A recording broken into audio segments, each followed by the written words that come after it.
Non soltanto la sospensione della patente, ma in particolar modo la revoca a vita della patente nei casi più gravi. L'attacco frontale dell'associazione Familiari Vittime della Strada, che chiede severità assoluta per gli ubriachi al volante. Basta con le croci per chi combatte ogni giorno contro la strage. Gli ultimi giorni sono stati da incubo. Prima il povero Khaled che tornava dal lavoro e stava per festeggiare con la moglie incinta il suo compleanno a Favaro. Poi Lucilla che andava a trovare un'amica vicino a casa sua a Spinea.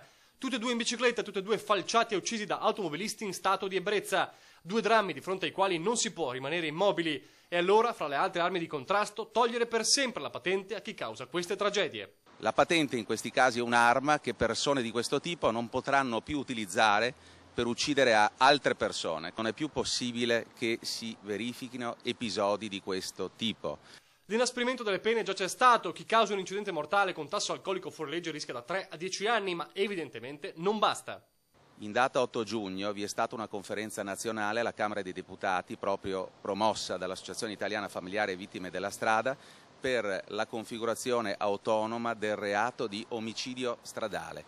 E dopo le tragedie di Favaro e Spinea, l'associazione guidata in Veneto da Pierina Guerra farà qualcosa in più. Si costituirà parte civile in qualità di ente esponenziale, ente portatore purtroppo di interessi collettivi visti i numeri.